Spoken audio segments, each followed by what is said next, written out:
Hola, ¿qué tal? Bienvenidos a Voz News. Qué bueno que nos acompañan este miércoles 1 de octubre, iniciando mes. Los saluda Karina Yapor. Vamos a los titulares.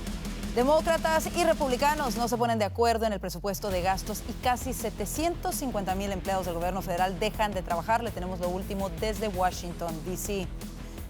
Y el sector privado en Estados Unidos perdió 32,000 empleos en septiembre. Le diremos cuáles son las industrias más afectadas. Además, investigan a un trabajador social de un distrito escolar por presuntamente organizar abortos para sus estudiantes sin el consentimiento de sus padres. Los detalles de esto y más en Voz News, que comienza ahora.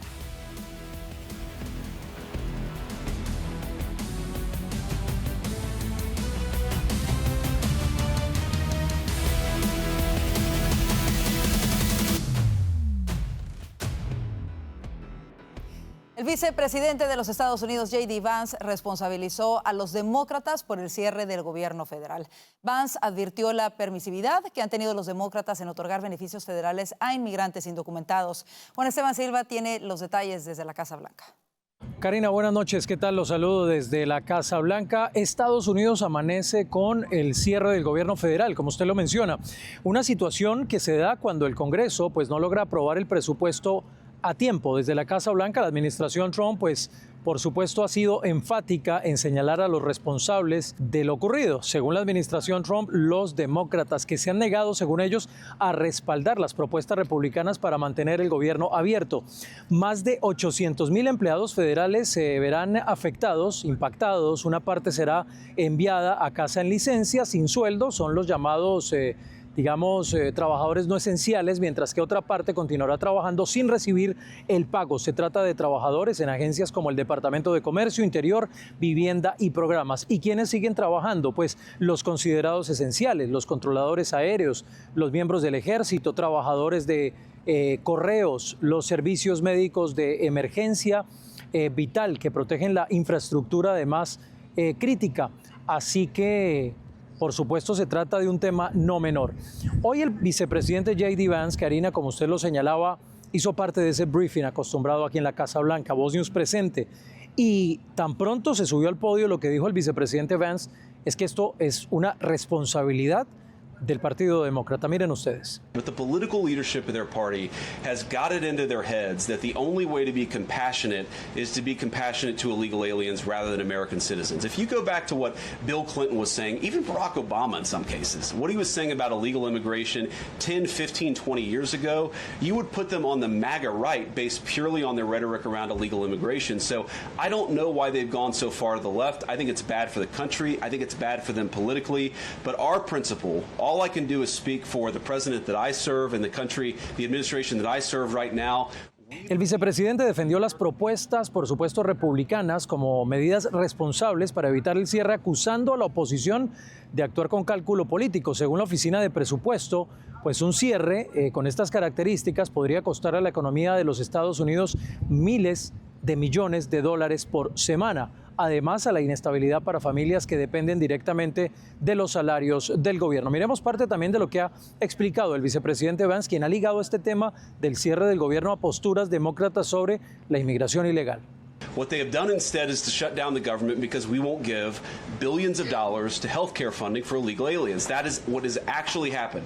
To the American people who are watching, the reason your government is shut down at this very minute is because, despite the fact that the overwhelming majority of congressional Republicans and even a few moderate Democrats supported opening the government, the Chuck Schumer AOC wing of the Democratic Party shut down the government because they said to us, we will open the government, but only if you give billions of dollars of funding for health care for illegal aliens. La administración deja claro entonces, Karina y televidentes de Voz News, que está liderando soluciones o la búsqueda de una solución para que se dé la apertura nuevamente del gobierno.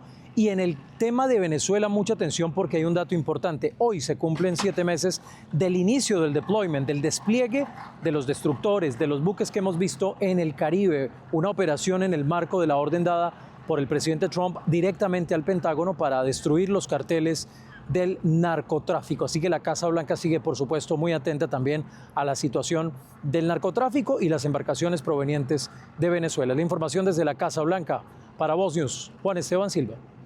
Gracias, Juan Esteban, por este reporte y a continuación le detallamos en porcentajes lo que está cerrado en el gobierno federal, incluyendo lo que está sucediendo en algunas agencias federales y con algunos trabajadores. Por ejemplo, en el Departamento de Educación el cierre es del 87%, en el Departamento de Comercio del 81%, en el Departamento de Trabajo del 76%, en el Departamento de Estado del 62%, en el Departamento de Agricultura del 49%, en el Departamento de Defensa del 45%, en el Departamento de Salud y Servicios Humanos el cierre es del 41%, en la Administración de Pequeñas Empresas es de 24%, en el Departamento de Justicia es del 11%, en la Agencia de Protección Ambiental del 8%, en el Departamento de Seguridad Nacional del 5%, en el Departamento de Asuntos para Veteranos del 3% y en el Departamento del Tesoro del 2%. Recuerde que en algunas de estas agencias también hay financiamiento de este tipo y por ello el porcentaje de cierre es menor.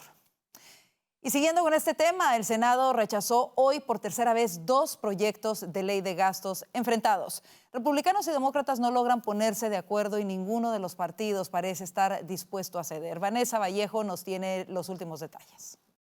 Ayer a medianoche ocurrió el cierre parcial del gobierno, esto tras semanas en las que congresistas republicanos y demócratas estuvieron negociando e intentar aprobar un presupuesto, pero no lo lograron. Esta mañana en el Senado se realizó la tercera votación, donde se presentaron la propuesta demócrata y la propuesta republicana, pero ninguna de las dos logró los 60 votos necesarios. La propuesta de los republicanos consiguió una votación de 55 frente a 45 votos en contra. Los senadores demócratas Catherine Cortez Masto de Nevada y John Fetterman de Pensilvania y el senador independiente Angus King de Maine, quien participa en el caucus demócrata, rompieron filas y votaron a favor, uniéndose a todos los republicanos excepto al senador Rand Paul de Kentucky, quien fue el único republicano que votó en contra. Por su parte, los demócratas aseguran que su propuesta busca devolver servicios de salud a los americanos. Como les dijimos antes, esta propuesta demócrata también falló en la votación, no alcanzando los 60 votos necesarios. Veamos lo que dijo esta mañana el senador Chuck Schumer, líder de la minoría en el Senado. Now, why has all of this happened? Why are we here on October 1st? Because Republicans have tried to stick us with a partisan CR that fails to protect Americans' health care and does nothing to fix the health care mess that they created. It has now failed twice to get enough votes in this chamber. So Republicans need to negotiate with us.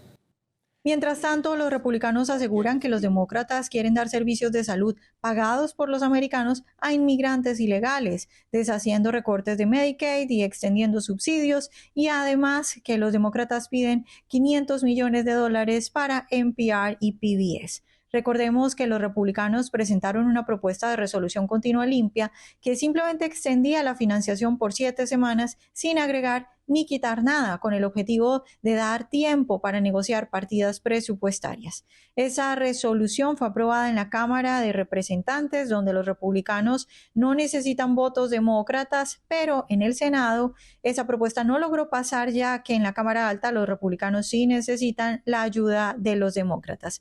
Veamos al líder de la mayoría en el Senado, el senador John Thune, hablando de su propuesta y de la posición de los demócratas. This could have been avoided. It's totally unavoidable. And everybody's now asking the question, how does this end? Well, it ends when the Senate Democrats pick this bill up, passed by the House of Representatives, and vote for it. It's on the floor of the Senate. We're going to vote later this morning on this, 24 pages. Does this look partisan? Does this look dirty to you? 24 pages to fund the government. Nothing more, nothing less, nothing else. Pues como ven, el asunto parece estancado y algunos pronostican que será un cierre bastante largo. Sin embargo, según la última votación que vimos esta mañana, los republicanos solo necesitan 5 votos demócratas más para llegar a los 60 y podría pasar que a medida que pasen los días y se sientan cada vez más los efectos de este cierre del gobierno, algunos senadores demócratas no quieran perjudicar a sus votantes y decidan votar en favor de la resolución continua de los republicanos. Y justo para hablar de este cierre que afecta a unos 750,000 empleados del gobierno federal, hacemos contacto con el director de Comunicaciones Hispanas del Partido Republicano, Jaime Flores. Bienvenido de nueva cuenta a Voz News, Jaime. Siempre un placer, Karina. Un saludo para ti y toda tu audiencia. Jaime, vámonos con este tema que está teniendo un gran impacto. Y la primera pregunta es ¿por qué los demócratas se oponen a una resolución continua limpia que podría mantener al gobierno financiado por lo menos hasta el próximo 21 de noviembre en lo que continuarían estas negociaciones? Porque tienen la obligación de complacer a la base de su partido, que está conformada por gente de extrema izquierda y que les exigen una cantidad de caprichos que se rebasan todas las posibilidades, cualquier cosa que tenga sentido común. Estaban pidiendo 1.5 trillones de dólares en gastos con caprichos completamente traídos de los cabellos, entre otras cosas, pues volver a ofrecer cuidados de salud para inmigrantes indocumentados. Había descubierto que había 1.4 millones de ellos recibiendo beneficios de salud por cuenta de los impuestos de los estadounidenses. También lo que tiene que ver con cirugías transgénero, algunas pues asignaciones presupuestales completamente fuera de lo que ha venido proponiendo esta administración, que además están cumpliendo con las promesas que se hicieron en la campaña y con el mandato que le dieron los votantes el pasado 5 de noviembre.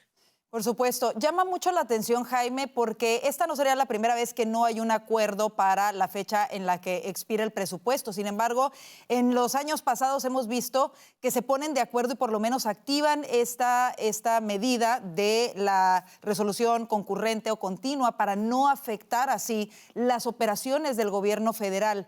¿Tú crees que van a poder resolverse estas diferencias entre los republicanos y los demócratas en los próximos días? ¿O podría ser uno de los cierres más largos en la historia del país?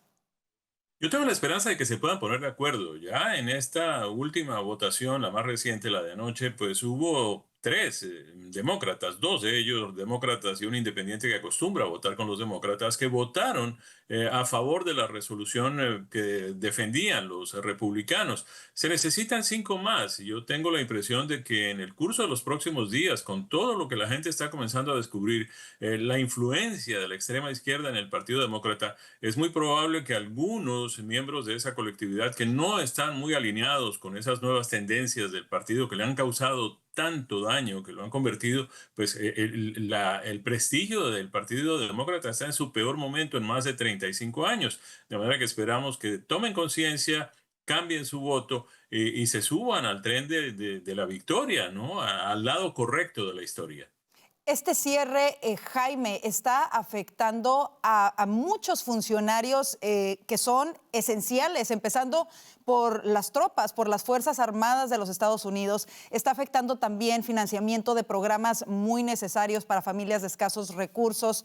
Es difícil entender el por qué a cualquier lado político, cualquiera de estos legisladores votaría en contra de seguir proveyendo el salario de los soldados o los recursos para estos programas para familias de escasos recursos. Ahí quisiera preguntarte ¿por qué los demócratas, y generalmente ellos decían que ellos se oponen a un cierre de gobierno, lo veíamos en años pasados, por qué ahora han decidido tomar esta medida de la cual ellos se han quejado anteriormente en otros años y han señalado a los republicanos? ¿Y por qué escuchamos a algunos de ellos culpar al presidente Trump por ello?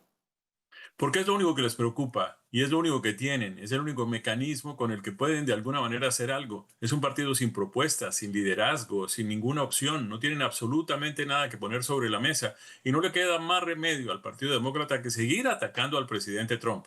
Para ellos, que las cosas le estén saliendo al presidente Trump como le están saliendo es la catástrofe. El Partido Demócrata, en la medida en que Trump está obteniendo una victoria detrás de otra. Es que miremos lo de los aranceles, miremos lo de la puesta de eficiencia en el gobierno, miremos lo que está sucediendo en materia de paz a nivel internacional, la nueva posición que han alcanzado los Estados Unidos en el Concierto Internacional de Naciones por cuenta de Trump. Todo le está saliendo muy bien al presidente. En materia de inflación, pues ya está a raya, el crecimiento económico, todo viene muy bien. De manera que a los demócratas, ¿qué les queda por hacer? Si no, pues seguir con esa obsesión que tienen de destruir al presidente Trump. Eso es la única razón que los mueve. Pues vamos a estar pendientes de las próximas votaciones. Ojalá que pronto haya esos otros 5 votos tan necesarios para que siga operando el gobierno federal, cosas tan esenciales como las que acabamos de mencionar. Y ojalá se logre también pronto pues un presupuesto de manera definitiva, ¿no? Un presupuesto que ponga por encima los intereses de los estadounidenses. Gracias, Jaime, por estar con nosotros el día de hoy. Siempre un placer, Karina. Felicidades para todos.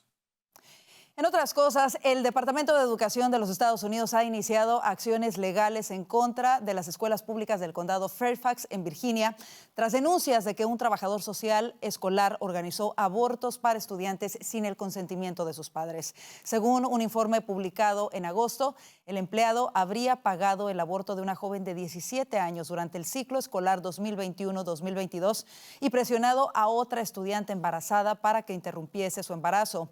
El departamento exige una investigación exhaustiva y pruebas de cumplimiento de la enmienda de protección de los derechos del alumno que garantiza la privacidad y el derecho de los padres a ser informados. Candace Jackson, asesora legal interina, calificó los hechos como moralmente inadmisibles y legalmente inaceptables. Increíble. Y ayer martes, la organización Turning Point USA volvió a Utah por primera vez desde el asesinato de Charlie Kirk el pasado 10 de septiembre. Más de 5,000 personas se reunieron en el estadio D. Glenn Smith Spectrum en la Universidad Estatal de Utah para asistir a un panel político encabezado por el gobernador Spencer Cox, junto a figuras como Jason Chaffetz y Andy Biggs. El evento comenzó con música pop y rock y un ambiente festivo marcado por gorras MAGA.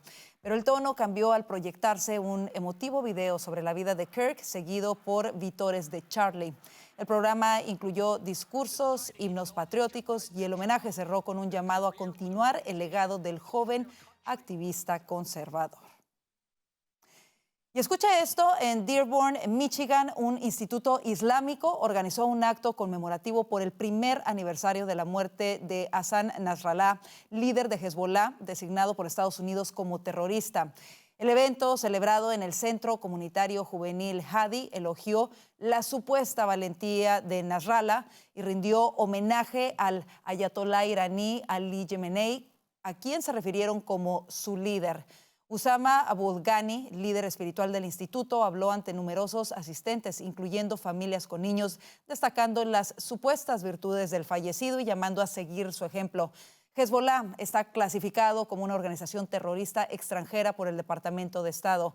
Hace unos días, la ciudad de Dearborn estuvo en medio de la controversia debido a que el alcalde Abdullah Hamud le dijo a un residente cristiano, al residente Edward Ted Barm, que no era bienvenido en la ciudad. Barm había criticado la colocación de señales de tráfico en honor a Osama Siblani, editor del Arab American News y promotor de Hezbollah y Hamas. ¿Qué le parece? Nos vamos a la pausa comercial. Por quinto mes consecutivo disminuye el envío de remesas a México. Los detalles de esto y más al regreso aquí a Voz News.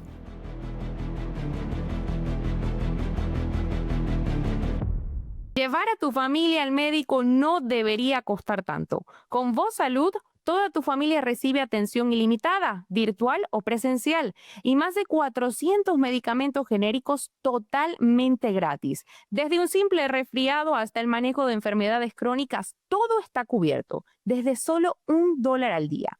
Visita salud.voz.us y protege la salud de tu familia hoy mismo. Hablemos de materia económica. Las empresas privadas en Estados Unidos eliminaron 32,000 empleos en septiembre, según la encuesta ADP Stanford Lab. La contratación afectó a sectores clave como el ocio y la hostelería y servicios profesionales, contradiciendo las expectativas de los analistas que prevían la creación de 45,000 puestos. La publicación oficial de estas cifras podría retrasarse por la parálisis presupuestaria. Nella Richardson, economista en jefe del estudio, señala que a pesar del crecimiento económico en el segundo trimestre, las empresas siguen cautelosas al contratar. La caída se atribuye a una revisión anual de la muestra, aunque la tendencia es clara, las contrataciones se han desacelerado desde principios de año.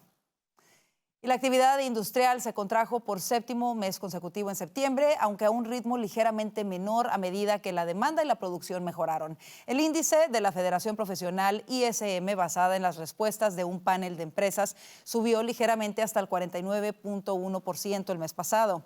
En septiembre, la actividad manufacturera estadounidense se contrajo a un ritmo ligeramente menor, siendo el crecimiento de la producción el factor más importante en el aumento de 0.4 puntos porcentuales.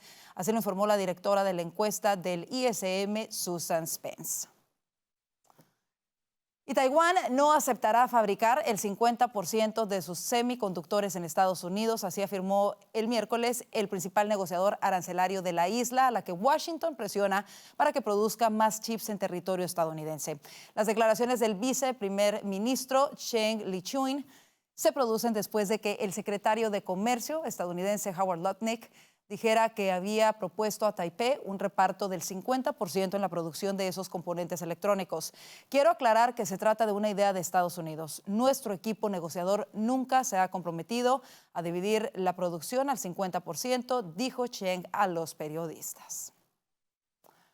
Las remesas a México provenientes casi por completo de migrantes en los Estados Unidos alcanzaron en agosto 5 meses de caídas interanuales consecutivas, según cifras del Banco de México difundidas este miércoles. En agosto, los envíos de dinero desde el exterior cayeron 8.3% a tasa interanual para sumar 5.578 millones de dólares, así lo informó el Banco Central. El indicador ha registrado caídas consecutivas desde abril. De enero a agosto de este año, las remesas fueron en total 40.466.85 millones de dólares, una caída de 5.89% respecto a 2024. Analistas del banco privado BBVA han señalado que las remesas podrían caer un 5.6% en su totalidad en este año con respecto a 2024. En otro tipo de información, un sector de un edificio de departamentos gestionado por la Vivienda Pública de Nueva York colapsó hoy en la mañana en el Bronx, reduciendo la esquina de la estructura a escombros. Las autoridades informaron que no se registraron heridos y que la investigación se enfoca en determinar las causas del desplome. El incidente movilizó equipos de emergencia y generó un operativo de evacuación, según lo reportaron los medios. El edificio de 20 pisos sufrió daños estructurales significativos en una de sus esquinas que se desplomó desde la planta baja hasta la azotea.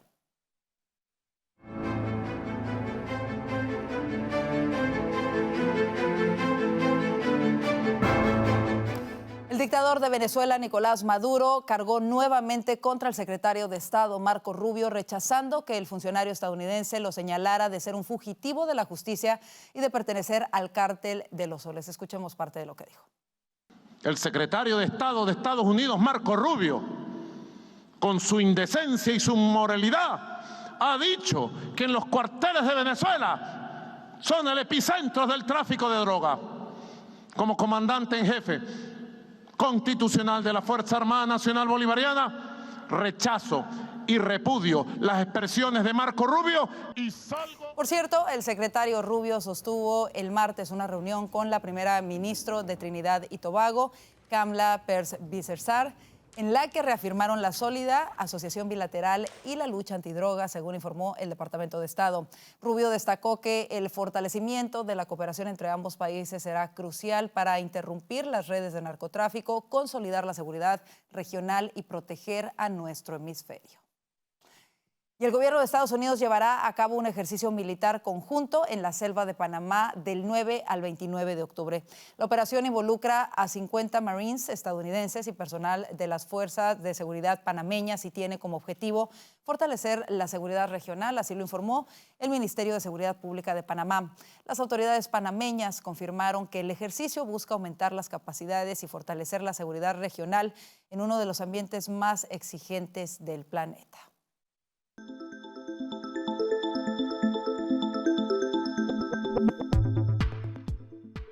ChatGPT, la plataforma de inteligencia artificial desarrollada por OpenAI, que se especializa en entender y generar texto de manera conversacional, ya está disponible en los teléfonos y WhatsApp. Pero ¿cuáles son sus beneficios y novedades? Bueno, ¿quién mejor para hablarnos de ello que nuestro especialista en tecnología, Juan Guevara? Juan, adelante. Mi querida Karina, pues el día de hoy traemos una noticia importante para todos aquellos que son usuarios de ChatGPT, inclusive aquellos que no tienen instalada la aplicación en su dispositivo móvil o en su teléfono inteligente o tableta o computadora de escritorio.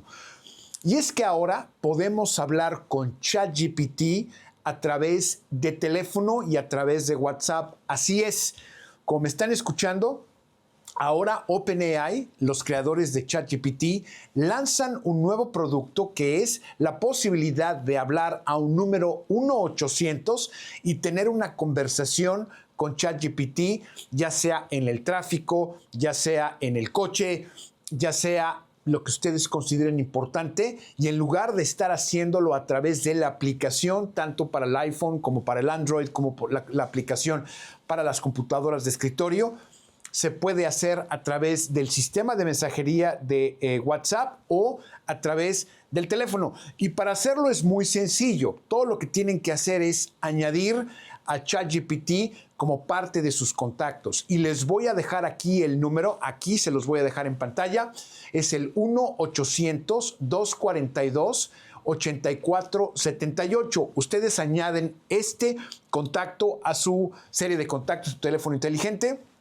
Y lo único que tienen que hacer es, llamar por teléfono a este número y les va a contestar ChatGPT y va a tener memoria de sus conversaciones, pero además, si no quieren instalar la aplicación y quieren tener ChatGPT directamente como sus contactos en WhatsApp, también lo pueden hacer.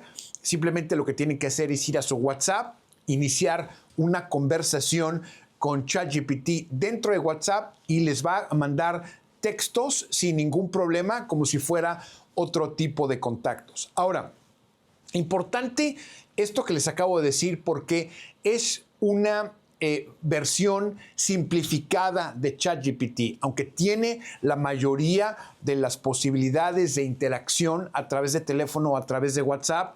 Hay cosas que no están disponibles cuando hablamos con ChatGPT por teléfono, pero es una gran ayuda cuando nos encontramos en el tráfico y no queremos distraernos utilizando la aplicación, especialmente cuando vengamos manejando, que eso no es recomendable.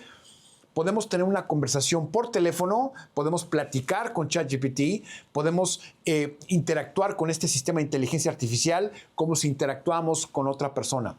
Importante recordar que todas las conversaciones que se tienen con ChatGPT pueden ser grabadas o escuchadas por el equipo de OpenAI. Entonces, cuando vayan a tener este tipo de conversaciones por teléfono, ya sea en el tráfico, etcétera, acuérdense que todo es importante mantenerlo de una manera consciente, que no se dé información privada a este y a cualquier sistema de inteligencia artificial.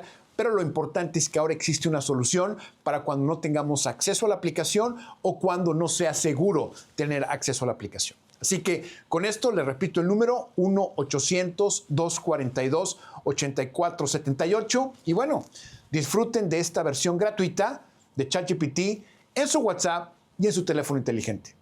Regresamos contigo al estudio. Muchísimas gracias por esta información, Juan. Así nos vamos a la pausa comercial. Quédese, ya viene el panel de Voz News para hablar de los titulares de hoy.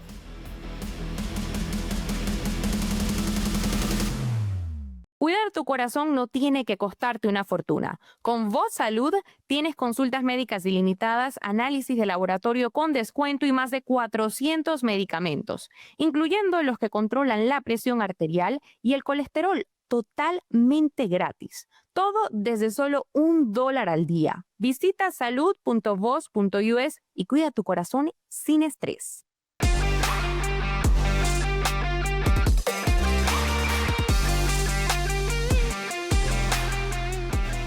Como lo informamos, el gobierno federal cerró a primera hora de hoy miércoles en medio de una encarnizada disputa entre demócratas y republicanos por la financiación, lo que provocó el cierre de numerosas oficinas y servicios federales, dejando a 750,000 de empleados en licencia y a otros trabajando sin sueldo indefinidamente. Para analizarlo, le damos la bienvenida a Vanessa Vallejo, analista político de Voz, Alfonso Aguilar, abogado y analista político de Voz, y Orlando Avendaño, periodista y analista político de Voz. Crónica de una muerte anunciada, o de un cierre anunciado, ya se esperaba, no sorprende que esta sea la situación. Analizando los dimes y diretes que han tenido y sostenido los legisladores en las últimas horas, pareciera que hay diferencias irreconciliables entre los demócratas y los republicanos. Si es así, ¿cuánto podría durar este cierre de gobierno? Y comienzo contigo, Alfonso. Puede ser uno largo. Me parece que el cierre que se dio durante la primera administración Trump duró como 35 días y fue uno de los más largos, si no el más largo. Yo creo que pudiera superar eso, pero mira, todo está en las manos de los demócratas. Yo creo que es importante señalar la hipocresía de ellos. Durante la administración Biden apoyaron resoluciones continuas para financiar el gobierno, resoluciones limpias, y ahora no lo quieren hacer. ¿Por qué es hipocresía? Sencillamente porque el presidente ahora es republicano. Ellos también están tratando de decir que esto tiene que ver con salud, con beneficio de salud. Esto no tiene que ver nada con beneficio de salud. Los subsidios adicionales que se aprobaron durante el COVID en la administración Biden vencen a finales de diciembre. Se puede aprobar esta resolución y después tener ese debate. O sea que no sé qué es lo que pretenden los demócratas, que quizás sí, crear caos y tratar de culpar a Trump, pero yo creo que al final de cuentas, mira, cuando han sucedido estas cosas y los roles han sido inversos, siempre han culpado a los republicanos. En este caso, yo creo que es evidente que van a culpar a los demócratas. Ya hay una resolución que se aprobó en la Cámara, es cuestión de que se apruebe en el Senado. Ya hay 3 demócratas, 2 demócratas y un independiente que hace caucus con los demócratas que han votado a favor. O sea que ya están rompiendo, no están siguiendo las instrucciones del líder Schumer, de los demócratas en el Senado. O sea que es cuestión de tiempo, pero si eso sucede y poco a poco demócratas van apoyando el que se lleve a esta votación en el Senado y pasa, Schumer es el que se va a ver mal. Y quizás Schumer, que en el pasado ha apoyado este tipo de resoluciones, quizás no lo hace ahora porque sabe que si se ve muy conciliatorio, esto le puede dar alas a su posible rival, Alejandro Ocasio-Cortez, para que lo rete en las primarias para el Senado.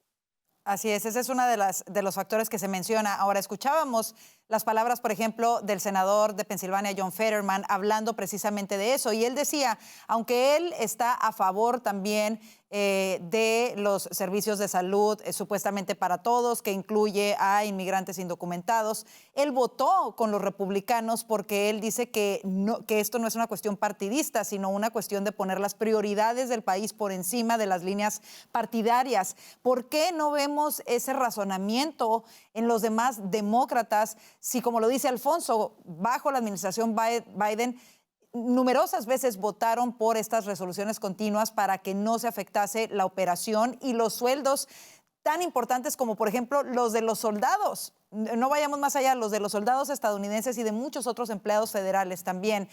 Vanessa, me voy contigo. Pues yo creo que los demócratas, le apuestan a decir que los americanos van a creer que los republicanos controlan la Cámara, el Senado y la presidencia, y por lo tanto un cierre del gobierno sería culpa de ellos. También le apuestan a decir que simplemente ellos están defendiendo la salud. Vimos a Schumer decir esta mañana que esto es simplemente un caos de salud que crearon los republicanos y que ellos lo quieren arreglar, y que los republicanos mienten cuando dicen que esto se trata de financiar a inmigrantes ilegales y que ellos lo que quieren es salud para los americanos. Entonces creo que esos son como los 2 puntos clave que están haciendo los demócratas. Sin embargo, yo creo que más que ceder de parte de los líderes, que yo creo que aquí Schumer lo que está haciendo es una decisión personal de efectivamente no parecer muy blandengue al lado de Alexandria Ocasio-Cortez y no parecer que vota con los republicanos.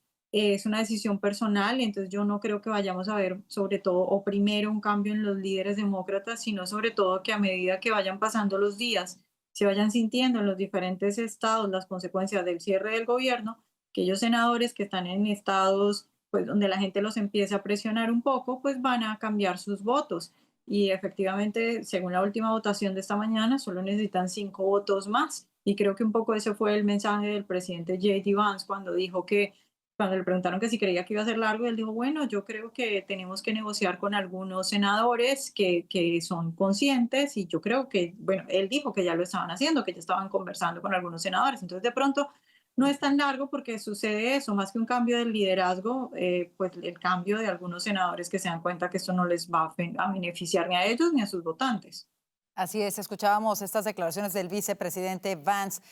Orlando, ¿cómo lo ves? Bueno, mira, la expectativa es que sea largo porque aquí hay dos posiciones.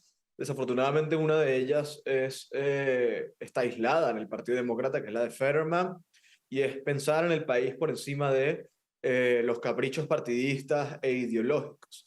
Yo creo que la mayor parte del Partido Demócrata está viendo esto como una oportunidad para hacerle daño a la administración, pensando obviamente en que un cierre del gobierno vaya a afectar a la administración en su capacidad de aplicar su agenda, que vaya a afectar en la opinión pública y que eso eventualmente le vaya a afectar de cara a las elecciones de medio término. Yo creo que ese es el gran cálculo demócrata, y es sabotear lo más posible a esta administración en este año y medio que queda antes de unas elecciones, para que en esas elecciones le vaya mal al Partido Republicano y Trump jamás pueda realmente aplicar su agenda. Efectivamente, esto es lo que están vendiendo, que un Partido Republicano con la Cámara, con el Senado, con la Casa Blanca, ¿cómo es posible que no pueda mantener el gobierno abierto? Pero la realidad es que son los demócratas con sus locuras ideológicas, como garantizarle la seguridad social, garantizarle el gasto médico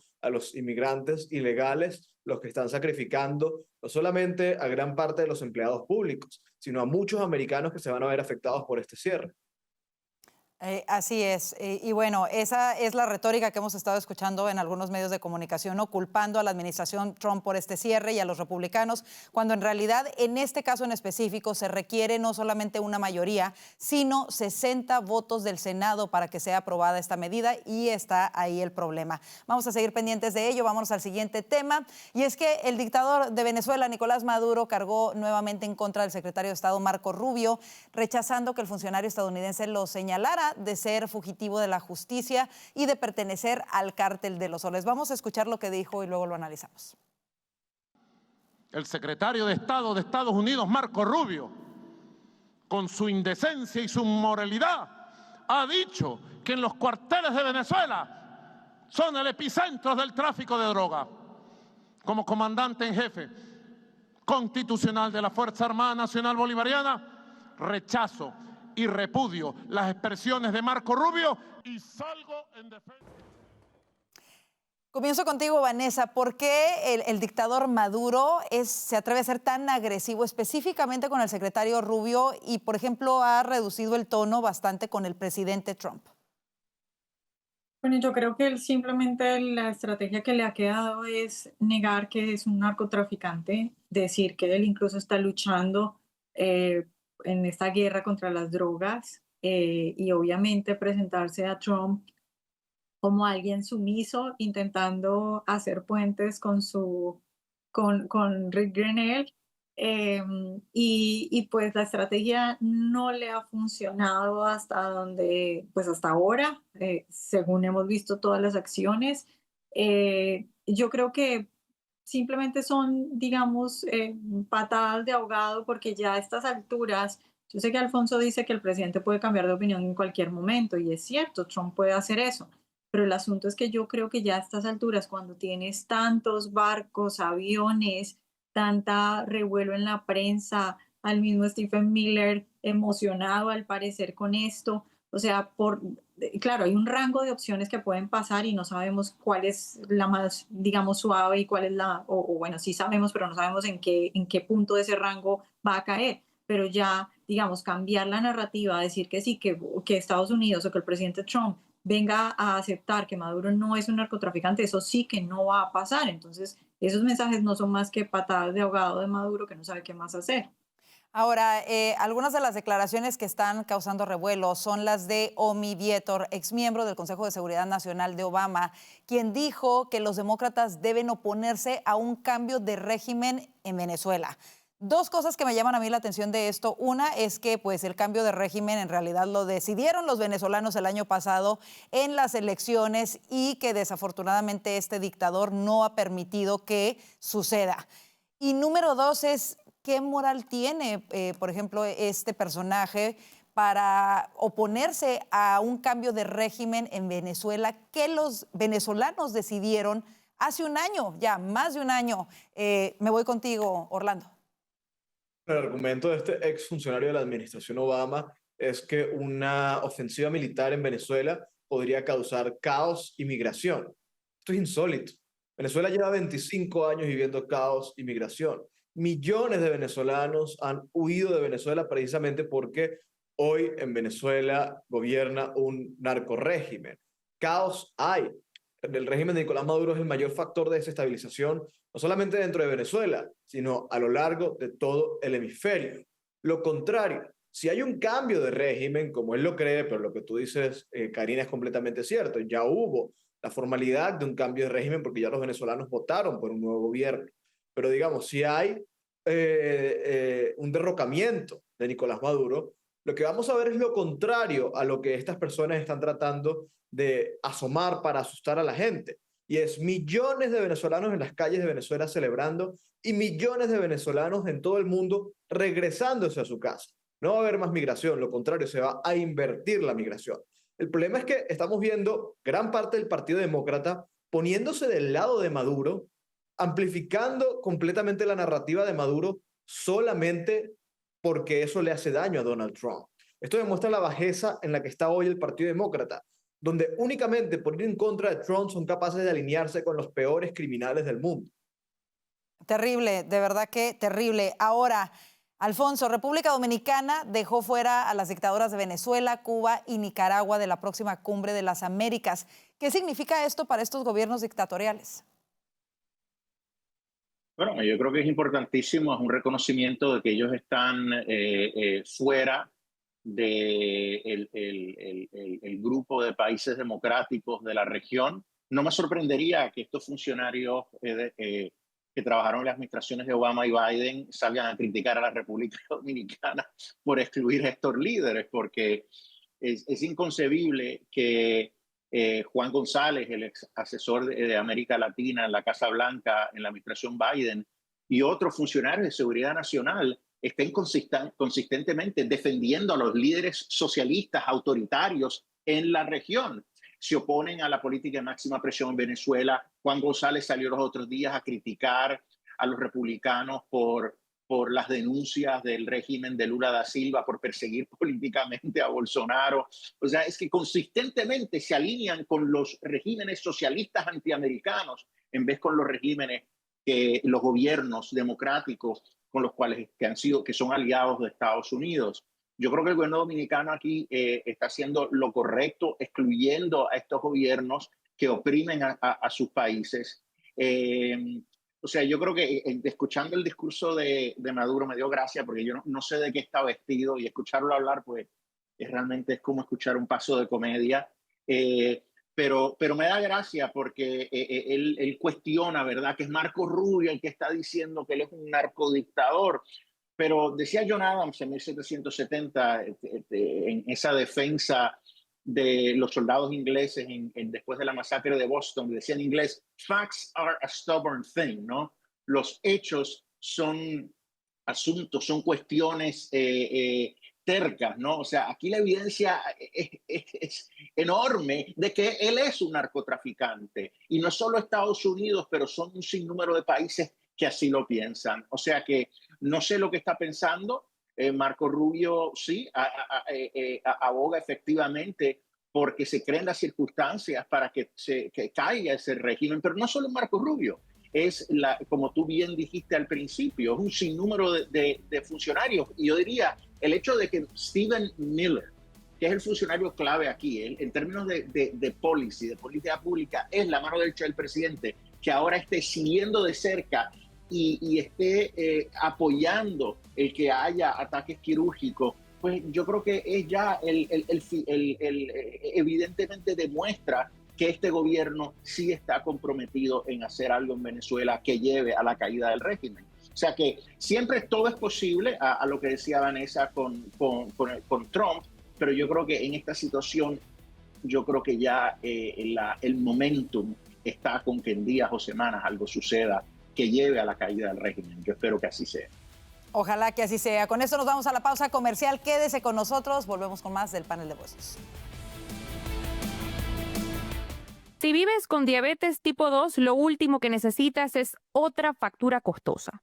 Con Voz Salud tienes atención médica ilimitada, laboratorios con descuento y medicamentos gratis, incluyendo insulina, para que puedas cuidar tu salud sin afectar tu bolsillo. Todo desde solo $1 al día. Visita salud.voz.us y toma el control de tu salud.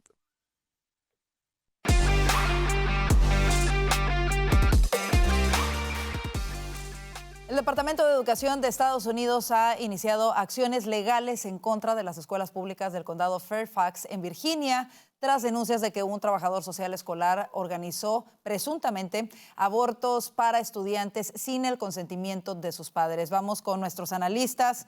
De verdad que parece increíble que estemos hablando de esta noticia. ¿Qué medidas deberían de implementarse para garantizar que los padres de familia no sean excluidos de decisiones médicas tan trascendentales como un aborto realizado dentro del sistema escolar público? O sea, tener a un trabajador social agendando presuntamente, que esto es lo que dice la acusación, aborto para una menor de 17 años sin el consentimiento de sus padres. ¿Cómo hemos llegado a este punto, Alfonso, y qué medidas se deberían de tomar para evitar que esto se repita? A ver, primero que nada, de este condado que queda en el norte de Virginia no me sorprende porque es un condado woke, que es uno de estos 5 condados que insiste en adelantar la ideología de género y que a los niños se le refiera según su pronombre preferido. Yo creo que esto sucede porque sencillamente los administradores y los maestros son activistas. Esa es la realidad. Curiosamente, lo que lleva a la investigación del Departamento de Educación, que le está pidiendo a su vez al condado que haga su propia investigación, es que hay una ley, el PPRA, que es el Protection of Pupil Rights Act, que dice claramente que para someter a un menor a cualquier examen que no sea de emergencia médico, o procedimiento médico que no sea de emergencia, la escuela está obligada a informar y buscar el consentimiento de los padres. O sea que aquí están en violación de la ley. Hay recursos. El problema es la soberbia de estos administradores y estos profesores y trabajadores sociales, que ellos realmente ignoran la ley y muchas veces los padres tampoco saben los derechos que los cobijan. Tristemente, esta ley en particular, que la conozco bien, realmente no ofrece un remedio. Lo único que van a hacer los padres es someter una querella ante el Departamento de Educación. Bajo esta ley no pueden demandar en corte para buscar un remedio. Por eso hay personas, incluyéndome que a mí, que hemos recomendado, hemos propuesto que se enmiende la ley para permitir que los padres puedan acudir a un tribunal para pedir un remedio, por lo menos... aunque en este caso, imagínate, ¿qué pueden hacer los padres después del hecho? Ya lo que conlleva es una demanda de daños y perjuicios y obviamente una acción y radicar cargos criminales. Pero es increíble que esto esté sucediendo y la arrogancia de estos administradores y maestros. Me parece...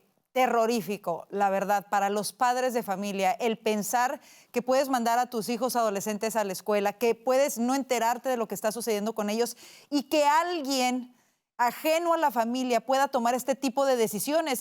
Además es absurdo. Por ejemplo, en muchos casos ni siquiera le dan una aspirina a un niño en la escuela cuando le duele la cabeza porque no hay autorización de los padres, pero sí pueden mandar a una jovencita de 17 años a que se haga un aborto. Me parece inconcebible. Porque los maestros hoy en día, como las uniones de maestros que los apoyan, siguen diciendo que los niños no les pertenecen a los padres, les pertenecen a las escuelas. Terrible, terrible. Y justo esa es mi próxima pregunta. ¿Cómo refleja este caso la erosión de los valores familiares y tradicionales y del principio de la autoridad parental frente a una burocracia educativa, Vanessa? Pues yo creo que hemos llegado a niveles tan extremos que no solo es el caso de la escuela. Es decir, obviamente hay que hacer una investigación en la escuela, pero también el problema es la clínica, quien presta esos servicios o quien vende las pastillas. Es decir, nada de esas cosas se deberían poder hacer para menores de edad sin el consentimiento de los padres. Eso se debería controlar aún incluso mucho más. Pero yo creo que hemos visto, o todos los que están relacionados, pues por ejemplo con el movimiento Provida, han visto todas esas investigaciones que diferentes activistas hacen, de cómo llaman haciéndose pasar por alguien para pedir un aborto, y uno ve cosas que lo asombran, como que no piden absolutamente nada, no le preguntan la edad, no le preguntan nada. Prácticamente han logrado lo que ese dicho que ellos tienen de que abortar es como sacarse una muela, pues es casi que más fácil que sacarse una muela. Venden esas pastillas como si fueran cualquier dulce que se puede comprar en cualquier tienda. Entonces, creo que es muy triste ver este tipo de cosas, pero creo que en materia legal sí se puede avanzar bastante, no solo en las escuelas, sino en la forma en la que las clínicas pueden hacer este tipo de cosas sin consentimiento de los padres. Y en ese sentido, ¿qué responsabilidad política y legal en este caso deberían de asumir los funcionarios escolares que presuntamente facilitaron este procedimiento médico sin consentimiento, violando tanto la ley como la confianza de las familias, Orlando? A ver, yo quisiera extender la responsabilidad a los padres, porque la realidad es que muchas de estas cosas también suceden porque los padres han entregado la custodia voluntariamente.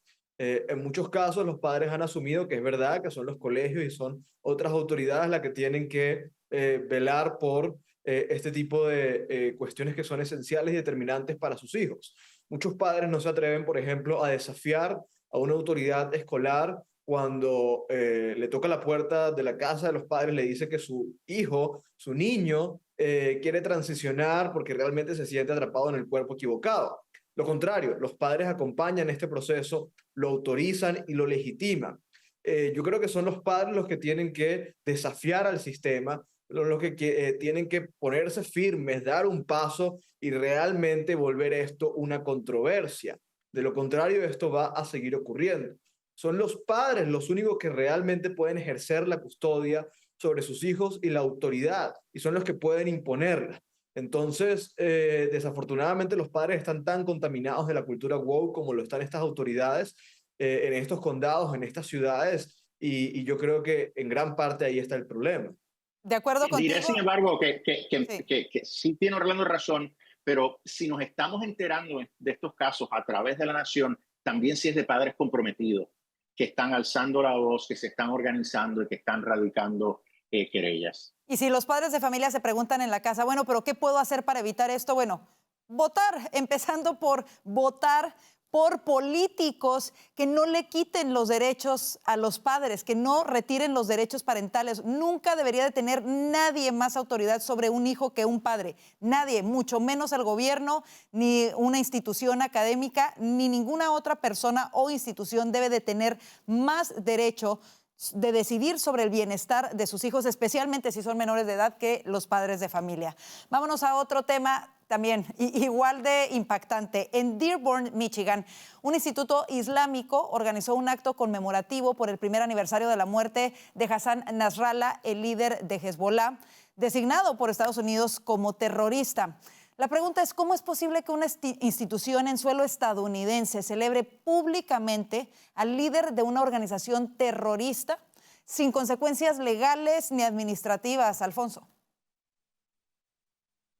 Yo no sé, a veces me sorprende la ingenuidad de muchos de nuestros funcionarios, incluso republicanos.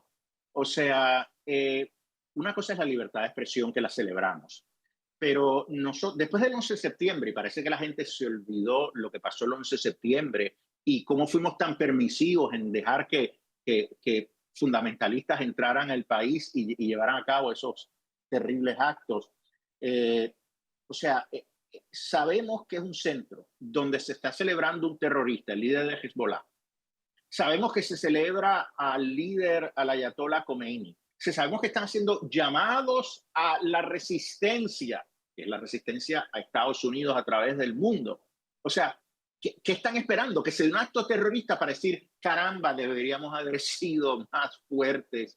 No, mira, yo creo que es un instituto que incluso tiene una escuelita. O sea, ¿quiénes están saliendo de esa escuelita? Yo espero que el FBI por lo menos los esté monitoreando, pero para mí ya esto es razón suficiente para cerrar la escuela, investigar algunas de estas personas, incluso remover algunas de estas personas. O sea, ¿qué estamos esperando? O sea, eso no quiere decir que no dejemos a personas que son musulmanas entrar, pero obviamente cuando ya el lenguaje es uno que fomenta el odio a Estados Unidos e incluso la resistencia y resistencia violenta a los Estados Unidos, me parece que con estas personas hay que removerlas del país, o sea, no, y cerrar este instituto. O sea, no sé qué es lo que estamos pensando. Por supuesto, ¿hasta dónde vamos a llegar? Esta es la misma ciudad, Dearborn, Michigan, en donde hace un par de semanas le reportábamos aquí que un ciudadano, un residente, acudió a la alcaldía para quejarse de que habían nombrado una calle precisamente bajo el nombre del editor del Arab American News que promovía a Hezbollah y a Hamas, Osama Siblani.